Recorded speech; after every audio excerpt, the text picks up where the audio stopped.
ശാസ്ത്രജ്ഞന്മാർ ഒരു ക്ലിയർ ഗ്ലാസിൻ്റെ ഒരു പ്ലേറ്റ് ഇതുപോലെ അക്വേറിയത്തിൻ്റെ നടുവിൽ വെച്ചു. ലെഫ്റ്റ് സൈഡിലൊരു ഫിയേഴ്സ്, അതായത് ആക്രമിക്കുന്ന ഒരു സ്പൈക്ക് എന്നാണ് ഫിഷ് ഉള്ളത്. അപ്പുറത്തെ സൈഡിൽ കുറെ കുഞ്ഞു കുഞ്ഞു മത്സ്യങ്ങൾ നീന്തിക്കൊണ്ടിരിക്കുക. വിശന്നപ്പോൾ അപ്പുറത്തെ സൈഡിൽ നല്ല കുഞ്ഞു കുഞ്ഞു മത്സ്യങ്ങൾ.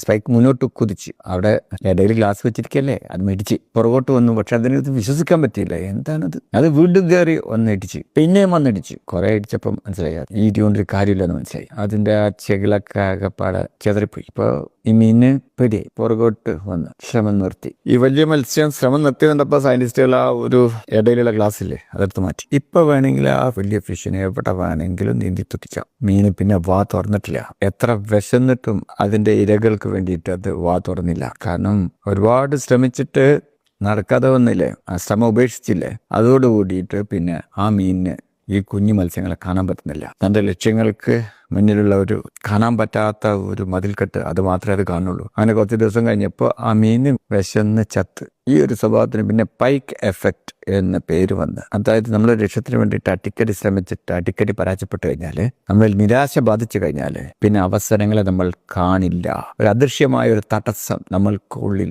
നമ്മുടെ കണ്ണിൽ നിന്നും ആ അവസരത്തെ മാറ്റി കളയും. അത് നമ്മൾ ഒരു സ്വപ്നത്തിൻ്റെ പുറകെ പോവാണ്, അല്ലെങ്കിൽ നമ്മളൊരു പ്രൊജക്റ്റ് കുറെ കാലം ശ്രമിച്ചിട്ട് നമ്മൾ പിന്നെ അത് ഉപേക്ഷിച്ചു. അതായത് ഒരു പൂർണ്ണമായിട്ട് ശ്രമിക്കാതെ ഉപേക്ഷിച്ച ഈ കാര്യങ്ങളൊക്കെ ഉണ്ടല്ലോ, പിന്നെ അവരങ്ങോട്ട് ഉറച്ച് വിശ്വസിച്ചിരിക്കുക ഒരിക്കലും നടക്കാൻ പോകില്ല. അവർക്ക് തോന്നുന്നത് ലോകത്ത് മുഴുവൻ തടസ്സങ്ങളെന്നാ. പിന്നെ ആ തടസ്സങ്ങളെ മാത്രമേ അവർ കാണുള്ളൂ. മനസ്സിൽ മാത്രം യഥാർത്ഥത്തിൽ ആ വാൾ, ആ തടസ്സങ്ങൾ ഇല്ല. അതുകൊണ്ട് നിങ്ങൾ ഉപേക്ഷിച്ച കാര്യങ്ങളില്ലേ, ഒരു ശ്രമം കൂടി നടത്തി. ഈ സമയം നിങ്ങൾ അറിയും ആ ഒരൊറ്റ ശ്രമത്തിന്റെ കുറവേ ഉണ്ടായിരുന്നുള്ളൂ എന്ന്. അതായത് പഴയ മുറിവുകളിങ്ങനെ നോക്കി നിൽക്കാതെ അവസരങ്ങൾക്ക് വേണ്ടിയിട്ട് കാതോർക്ക്, കണ്ണു തുറക്ക്. മനസ്സിൻ്റെ ഉള്ളിലെ അജ്ഞാതമായ തടസ്സത്തെ തകർത്തെറി ഒരു പുതിയ തുടക്കം അവിടെ നിങ്ങൾക്ക് കണ്ടെത്താൻ കഴിയും.